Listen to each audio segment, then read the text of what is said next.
La seule chose que je peux dire, c'est que vivre ses rêves et pas rêver sa vie. Il faut oser, il faut pas regretter. Si on n'ose pas, on regrettera. Donc il faut oser parce que tout est possible.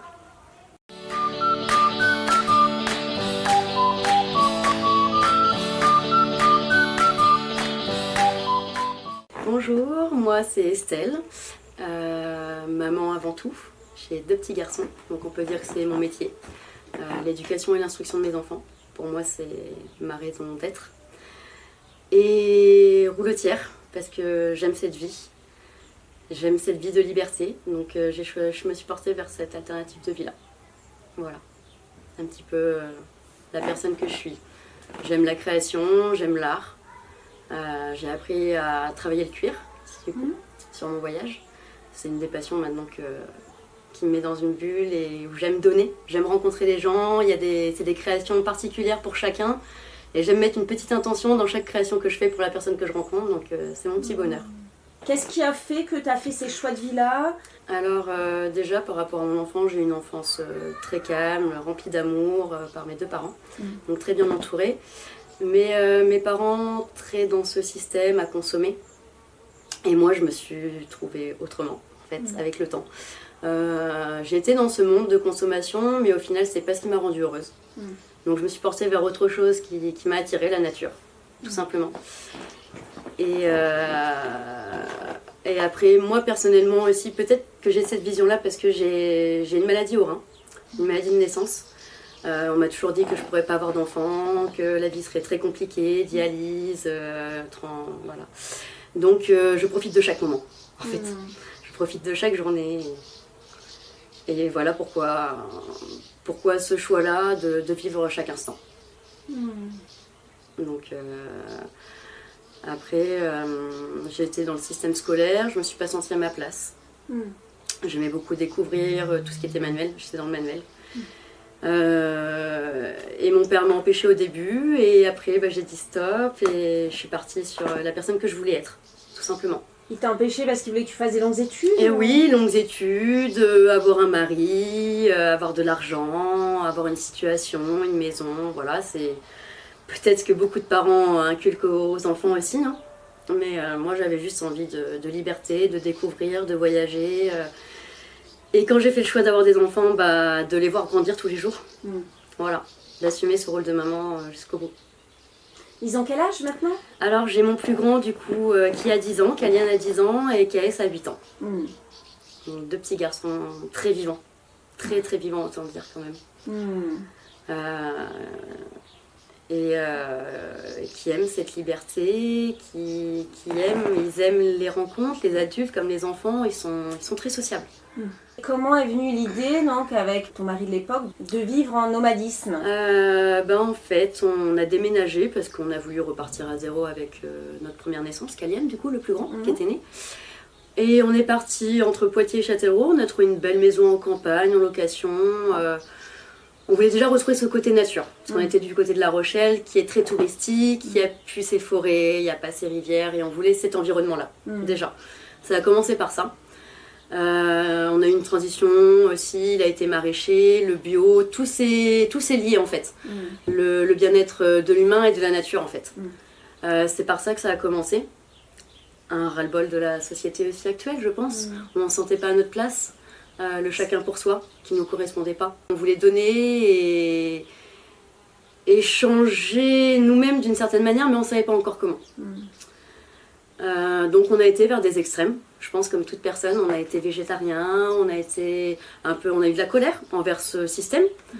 Et puis on a réussi à s'adoucir et se dire que c'était pas en changeant les autres qu'on allait changer le monde, mais en se changeant soi-même. Qu'on voulait être une goutte d'eau dans cet océan, tout simplement. Et quand il y a eu la naissance du premier, on a voulu profiter. Déjà on avait une vision, on voulait faire l'instruction, on voulait le voir grandir, on voulait qu'il soit lui-même, qu'il ne soit pas formaté par ce monde.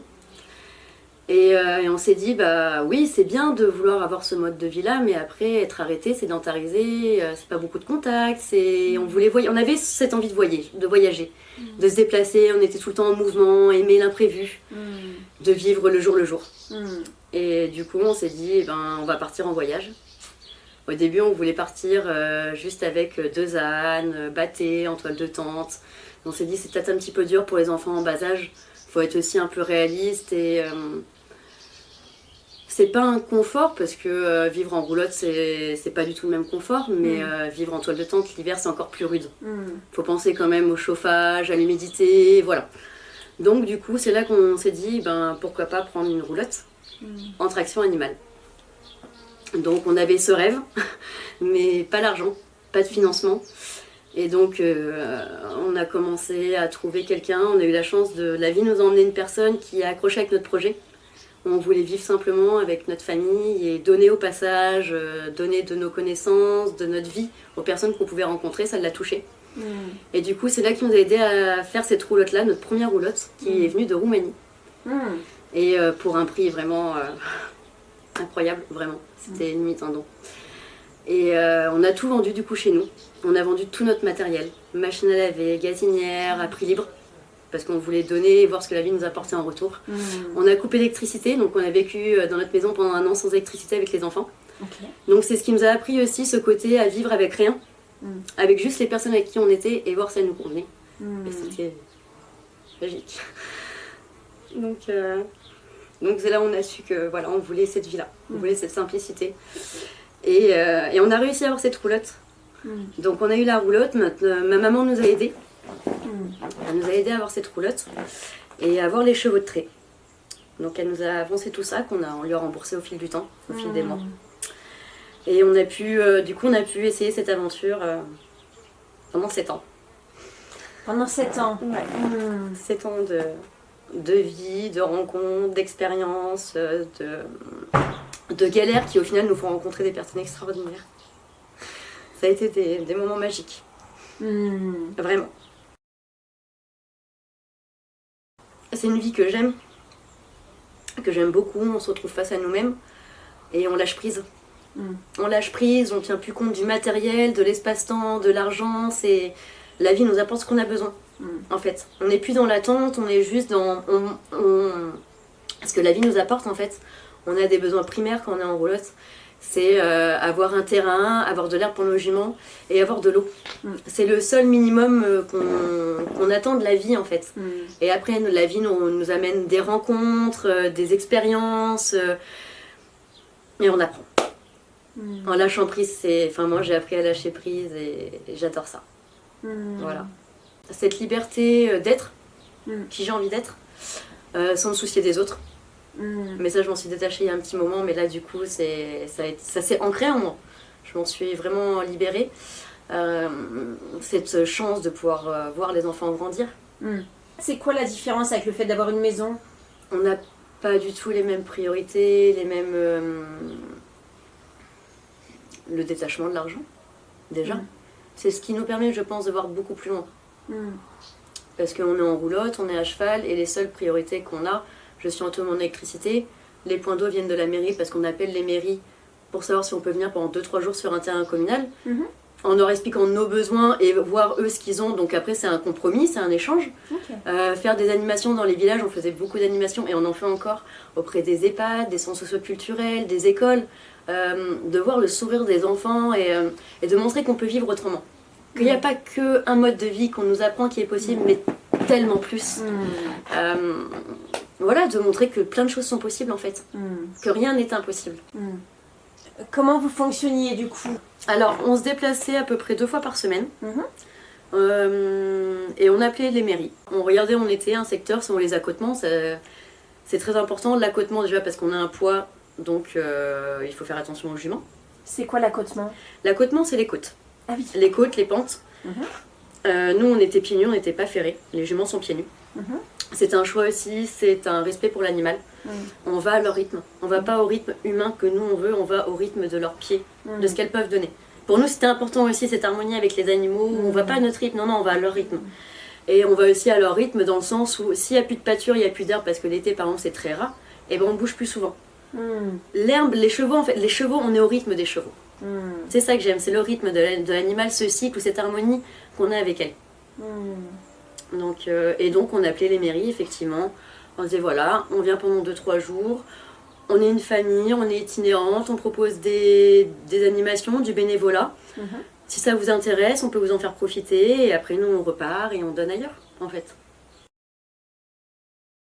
Il faut savoir qu'en tant que roulotier, alors après il y a des lois particulières parce que moi je suis considérée sans domicile fixe rattachée à une mairie, donc France Service c'est un peu les mêmes, ça peut être CCAS, France Service, mairie. J'ai une boîte là-bas donc ce qui me permet cette itinérance. Et donc quand on a ce statut d'itinérance, on est en traction animale, on n'est pas motorisé, ça s'appelle du bien-être animal, donc on est autorisé à s'arrêter 6 nuits sur 7 jours sur tout terrain communal, avec ou sans l'accord du maire. C'est un droit inaliénable qui a été fait sous les lois napoléoniennes, qui nous permet qu'en traction animale, avec les animaux, tu peux t'arrêter sur tout terrain communal, c'est un bien commun, les terrains communaux. Ah génial. Alors après, nous par respect et par bienveillance, on demande, ce qui permet aussi d'être mieux vu, et je trouve ça normal de demander l'autorisation en fait. Mais généralement, ça se passe très très bien. Oui, c'est ce que j'allais demander. Oui, oui. Dans 85%, même 90% des cas, quand on fait une demande, ça se passe très bien. Et quand ça se passe pas bien, et bien à ce moment-là, quand nous, on n'a pas le choix de venir là parce que faut qu'on fasse attention à nos chevaux, on a un nombre de kilomètres limité, et bien à ce moment-là, on appelle la gendarmerie. On leur explique notre situation, on a appelé la mairie, on les a prévenus, mais ils veulent, des fois ça peut être très extrême, ils nous disent voilà on veut pas de personnes comme vous. Ça nous est déjà arrivé, on a vécu des situations très racistes, autant dire. Vous étiez pris pour des gens du voyage? Ah totalement, totalement, oui. Et même on a rencontré une mère le plus extrême et qui nous a dit des gens comme vous ça ne devrait pas exister. D'accord. On l'avait pris en vidéo et c'est très très extrême. Hein. Ouais. Après, c'est une dame qui avait beaucoup de colère et voilà. Après, on passe notre chemin. Nous, on va pas les endroits comme ça, on les évite. On veut pas créer de colère, on veut pas. Voilà. Donc, mais c'était très rare. Très très rare, honnêtement. Honnêtement, très très rare. Et voilà, dans ces cas-là, on appelait la gendarmerie et les gendarmes faisaient l'explication, le tampon et en expliquant que. On était là juste pour 2-3 jours, qu'on n'avait pas dégradé, qu'on commence à être connu aussi à force d'appeler un peu les gendarmeries. On a fait donc en région, on a fait Charente-Maritime, Vienne, Deux-Sèvres et un peu la Vendée. D'accord, oui, vous êtes resté autour de... Ouais, de l'ouest. On a été vraiment dans côté ouest. Ok. Ouais, et on a fait au total 2500 km à peu près en roulotte. Ok. Voilà. Super. Et vous refaisiez les mêmes communes ou vous Pas du tout. Non. Alors ça nous est déjà arrivé quelques fois parce que des fois il y a des personnes qu'on rencontre et qu'on accroche. Tout simplement, il y a un attachement. Mais non, généralement c'était petit bonheur la chance. Des fois c'est même les papillons qui nous guidaient. On savait pas et puis sur la route on se disait allez on suit le papillon et on voit où il nous mène. C'est déjà même arrivé, on suivait juste l'instinct. Oui, c'est vraiment très très éloigné du fonctionnement du mode de vie actuel. Tout à fait, mais c'est une belle liberté. C'est la plus grande des libertés. D'aller où on veut, quand on veut. De vivre comme ça aussi, on attire beaucoup de personnes, des très belles personnes, au final, qui sont ouvertes d'esprit. Et qui peuvent comprendre ce changement de vie. C'est quoi les plus belles rencontres que vous avez fait Il y en a eu beaucoup. Il y en a eu énormément, mais on a rencontré tellement de personnes différentes, avec des corps de métiers différents, mais qui ont cette petite voix en disant mais oui, vous avez raison de vivre comme ça, de vivre en liberté, de vivre d'amour, Voilà, on vivait un peu d'amour et d'eau fraîche, hein, c'est vrai, parce qu'il y a des fois on n'avait rien du tout et on en était heureux en fait. On est au RSA, en système de bénévolat. En fait, on a un contrat où on fait du bénévolat et en échange, on a le minimum social.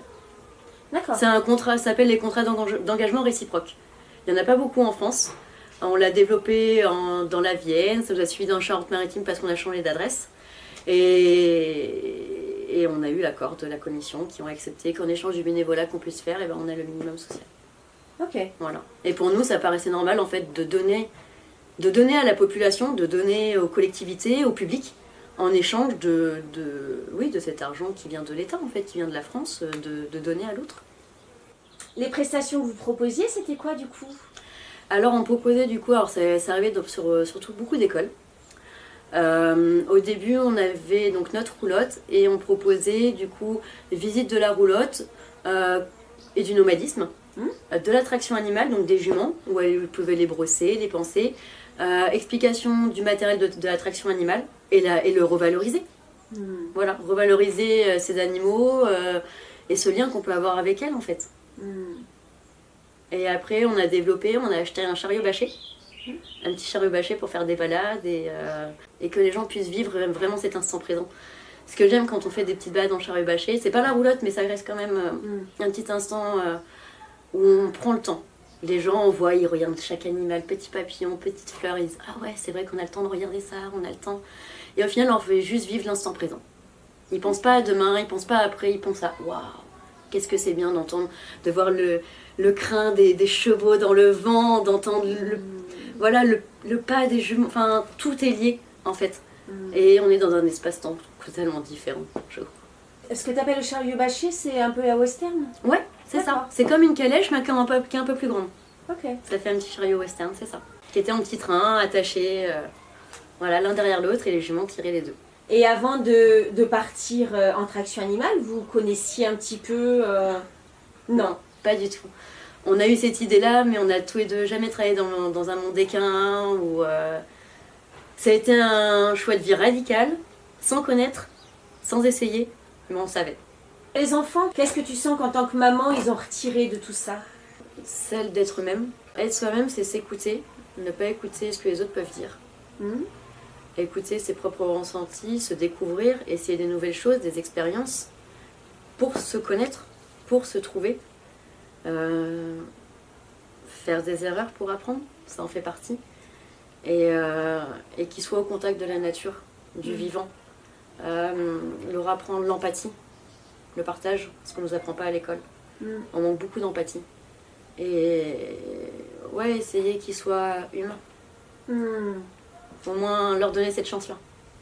Et ça, donc ça, c'est le côté instruction en famille qui a permis de faire ça, mais en quoi la vie de roulotier c'est les expériences, les rencontres. Ouais. Tout simplement les rencontres. C'est ce qui est nourrissant, c'est les rencontres. Les expériences des autres, l'amour qu'on peut se donner en quelques minutes, cette connexion qu'on peut avoir avec des personnes, c'est ça qui est nourrissant en fait. Ken et Kay ont rencontré des personnes mais tellement diverses et variées. Essayer le quad, essayer la pêche, l'élagage, on a essayé... on a fait du débardage dans le Marais Poitevin, donc c'est tout ce monde-là divers et varié. Toutes ces opportunités, tous ces choix qui s'offrent à eux pour trouver la personne qu'ils sont. Pour moi, c'est ça en fait, découvrir qui ils sont, par eux-mêmes. Ouais, c'est qu'en fait, le fait de changer souvent de lieu et d'aller au-devant des gens, il y a beaucoup plus d'opportunités de rencontres. Et beaucoup plus d'opportunités d'expérience que si on reste dans un environnement toujours un peu similaire, c'est ça? Tout à fait, c'est ça. D'accord. Tout à fait. Et du coup, là, tu es en pause actuellement? Oui, ça fait 2 ans que je suis en pause. On s'est arrêté chez un ami qui est maraîcher. On voulait aider cet ami qui avait du mal à s'en sortir. Et on s'est dit, allez, on va l'aider. Et ça a duré un peu plus longtemps. Et donc voilà, on s'est arrêté. Et du coup, on a pris 2 chemins différents maintenant, on va dire. Mais qui sont similaires, mais 2 chemins différents.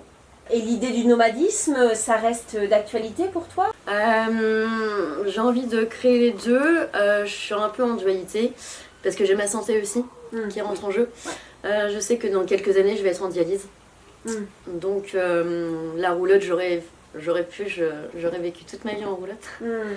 Mais après, si je veux être réaliste aussi, je vais devoir aller en dialyse et ça, je vais le faire à domicile pour continuer à avoir les enfants. Et puis toute seule en roulotte, c'est pas la même chose, non? Peut-être aussi. Ouais, c'est pas la même chose et c'est beaucoup plus de fatigue, je le sais très bien, je vais être en dialyse donc ça va pas être le même rythme de vie. Il me faut un espace un peu plus médicalisé aussi. Et la roulotte sera pas adaptée. Mais c'est vrai que j'aime le voyage, j'aime l'imprévu, donc j'essaye de trouver encore cette alternative et le bon choix de vie pour moi et les enfants. Après, moi j'aime beaucoup les animaux et j'étais aussi peut-être partie à faire une ferme pédagogique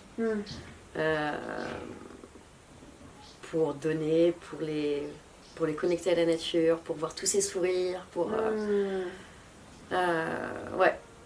Moi j'adore les enfants, j'adore voir ce regard pétillant, innocent, plein d'amour et Et leur mettre une petite graine, semer une petite graine, et peut-être qu'ils la sèmeront, peut-être qu'ils... Voilà, c'est... Mais au moins semer une petite graine dans chacun.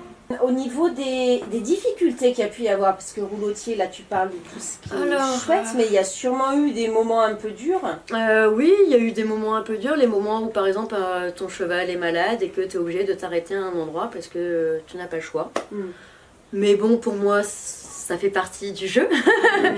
Ce qui peut être dur, ça peut être aussi l'hiver avec les enfants, ça peut être très dur. Parce qu'effectivement, c'est vrai que l'été, on est tout le temps dehors, on vit dehors, même l'hiver. Mais bon, l'hiver, la pluie, le froid, un peu plus renfermé, un peu plus tous les quatre, ça faut le prendre en compte. Il faut aimer vivre ensemble, vraiment. Quelle autre difficulté Après, pour moi, toutes les galères ont fait venir des belles personnes. Alors pour moi, c'était pas des difficultés. La difficulté, une des plus grosses difficultés, ça a été d'apprendre l'attelage. Pour nous, ça a été une très grande difficulté parce que les expériences n'ont pas été évidentes. On a reçu la roulotte, on a reçu les chevaux. Une personne nous a accueillis en sachant, on lui a dit voilà, on a ce projet, mais on n'a aucune connaissance, il faut vraiment tout nous apprendre de A à Z. On est arrivé chez une personne qui était, j'ai pas envie de dire qu'elle maltraitait les chevaux parce que c'est trop dur, mais sous une forme de domination et pas d'harmonie avec l'animal. Voilà, il n'y avait pas non plus de la maltraitance, mais beaucoup dans la domination. Il a rencontré nos juments, on a tout déplacé là-bas, la roulotte, les juments dans la Nièvre, donc ça faisait beaucoup de kilomètres, on a tout déplacé là-bas. Il devait tout nous apprendre et puis au final il a rencontré nos juments, il a essayé de travailler un petit peu avec, lui a fait au final non, ça va pas être des chevaux que vous allez pouvoir tracter, c'est boucherie, vous prenez un tracteur. Voilà où a été notre première expérience où on est parti dans le monde de l'attelage. Donc ça a été très dur, on est parti, on est revenu, on était à peu près, on a trouvé quelqu'un qui nous accueillait à côté de notre ancienne maison, on était en location de notre départ. On est arrivé chez une personne qui était bipolaire et alcoolique, pourtant qui avait énormément de connaissances mais qui ne pouvait pas les léguer. Donc ça n'a pas été facile en fait. Et après on a trouvé un agriculteur où on s'est posé, on s'est dit on va se poser, on va apprendre. On va prendre le temps en autodidacte mais on va apprendre. On a acheté un petit chariot bâché suisse qu'on a été prendre dans le Jura. Pour une miette de pain, vraiment pour rien du tout, la vie nous l'a apporté aussi. Et on a commencé à vouloir apprendre tous les deux et c'était très compliqué parce qu'on avait aussi des enfants qui étaient en bas âge, qui avaient moins de 2 ans. Donc c'est pas évident. Et là, la vie nous a apporté des personnes qui étaient en roulotte. Ça a été la plus belle expérience. On a eu 3 familles roulottières qui sont venues par hasard. Et on a passé 3 semaines ensemble. Et c'était incroyable. Et ils nous ont appris l'attelage. On ne savait pas, mais il y a une femme dans le lot qui avait son diplôme et qui pouvait apprendre la formation, qui pouvait apprendre à former l'attelage. Et donc elle nous a formés pendant 3 semaines. Et après, nous, on s'est entraînés pendant des mois avec le chariot et après, on est parti avec la roulotte. Voilà. Mais ça n'a pas été facile. Mais quand on veut, on peut. Ça, c'est une évidence. Ça peut prendre 1 an, 2 ans, 5 ans, mais quand on veut quelque chose, tout est possible. On trouve. Il faut juste y mettre l'intention, et mettre le cœur, et mettre toute ton envie. Et je suis sûre que tout est possible en fait. Malgré le manque d'argent, malgré la maladie, malgré les enfants bas âge, malgré le manque de compétences. Tout à fait, je pense que c'est vraiment l'intention, ce qu'on veut vraiment au fond de notre cœur. Je me suis rendu compte que les intentions sont créatrices. On a un pouvoir de création qui est énorme. Et est-ce que tu pourrais donner des conseils pour quelqu'un qui se dit moi aussi j'ai envie? La seule chose que je peux dire, c'est que vivre ses rêves et pas rêver sa vie. Il faut oser, il ne faut pas regretter. Si on n'ose pas, on regrettera. Donc il faut oser parce que tout est possible. Voilà. Ok, merci. Mais de rien, avec plaisir, vraiment. Nous, on est super motivés et compétentes pour vous dénicher des pépites et vous les partager. Par contre, on ne pourra pas mener ce projet très longtemps sans votre aide. Vous trouverez donc dans la description de cette vidéo les différents moyens de soutenir le Tour de France des Hôtes possibles. Merci d'avance pour votre soutien et pour permettre à ce grand projet de continuer le plus longtemps possible.